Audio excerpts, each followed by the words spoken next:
பட்டாம்பூச்சி முறுக்கு மந்த்ரா கடலை எண்ணெயில நானே பண்ணுது. ஒரு சேலஞ்ச், உங்களால இந்த மாதிரி முறுக்கு செய்ய முடியுமா? மந்த்ரா கடலை எண்ணெயில முறுக்கு செஞ்சு பாருங்க. ஓகே.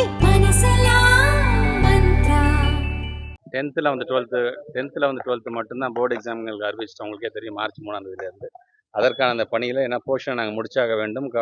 ஹாஃப் இயர்லி எக்ஸாமாக இருந்தாலும் சரி, அடுத்த ரிவிஷன் எக்ஸாமாக இருந்தாலும் சரி, பொதுத் தேர்வுக்கு பிள்ளைகளை தயார்படுத்த வேண்டும். நீங்கள் சொன்ன மாதிரி ஒரு பீஸ் கமிட்டி நாங்கள் அறிவிச்சிருக்கோம், சொல்லியிருக்கோம். நாங்கள் பிடிஎம் மூலமாக 10, 11, 12க்கு தேவையான அந்த மருத்துவர்கள் ஏற்கனவே அந்த பள்ளிக்கூடத்தில் அங்கே இருப்பார்கள். பொல்யூஷன் கண்ட்ரோல் போர்டு சார்ந்திருக்கின்ற ஒரு டீம் அங்கே இருக்கும் என்று சொன்னாலும், இந்த பிடிஎம் மூலமாக நாங்கள் இந்த பீஸ் கமிட்டி அமைச்சதுக்கு பிறகு அந்த 1ஆம் வகுப்புலேருந்து 9ஆம் வகுப்பை சார்ந்திருக்கின்ற பெற்றவங்களுக்கும் அந்த நம்பிக்கையை ஊட்டி உடனடியாக அதுக்கான அந்த ஏற்பாடை நாங்கள் செய்வோம். நாகூர் தர்காவில் நடைபெறவிருக்கின்ற இந்த கந்தூரி என்று சொல்லக்கூடிய உலகம் முழுவதும் என்று ஒரு பிரசித்தி பெற்ற ஒரு விழாவாக அது கொண்டாடப்படும். அதற்கு தகுந்தாற்போல் தயார் நிலையில் இருக்கின்றது. அதை சார்ந்த பணிகள் என்ன நடைபெற்றுக் கொண்டிருக்கின்றது என்பதை இங்கே இருக்கின்ற நிர்வாகத்தை சார்ந்திருக்கின்றவர்களும் அவர்கள் உரையாற்றுகிறார். அவர்களும் சில கருத்துக்களையும் ஒரு மனுக்களாக இங்கு வழங்கியிருக்கிறார்கள்.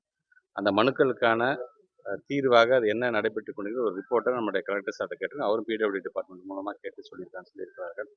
அது ஒரு புறம் இருக்க, நம்முடைய மாண்புமிகு தமிழ்நாட்டு முதலமைச்சர் வழிகாட்டுதலின்படி மிக விரைவிலாக அதற்கான அந்த சந்தனக்கட்டை வழங்குகின்ற அந்த ஒரு நிகழ்வும் நம்முடைய மாண்புமிகு அமைச்சருடைய தலைமையில் நடைபெறும்.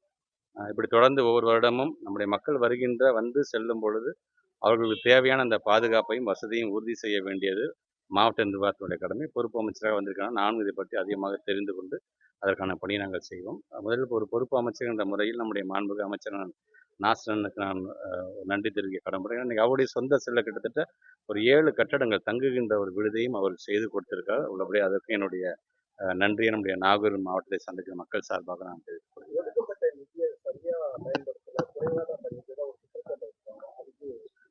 பொதுவாக கட்டுமானம் என்று வரும்பொழுது இன்றைக்கி தமிழ்நாடு முழுவதும் தரத்தை எப்படி நம்முடைய மாண்பு தமிழ்நாட்டு முதலமைச்சர் உறுதிப்படுத்துகிறார். அது குறிப்பாக அது மருத்துவமனையாக இருந்தாலும், பள்ளி கட்டிடங்களாக இருந்தாலும், அல்லது பல்வேறு துறை சார்ந்த கட்டிடங்களும் எப்படி கட்டும்போது அவர் எந்த அளவுக்கு முக்கியத்துவம் தருவார் என்று நம்ம நன்கு அறிந்ததான், தமிழ்நாடே நன்கு அறிந்ததுனால தான் 3 ஆண்டு காலத்தில் எவ்வளவோ கட்டடங்கள் இன்ஃப்ராஸ்ட்ரக்சர் வந்து எல்லா டிபார்ட்மெண்ட் சார்ந்தும் நம்ம கொண்டு வந்து கொண்டிருக்கிறோம்.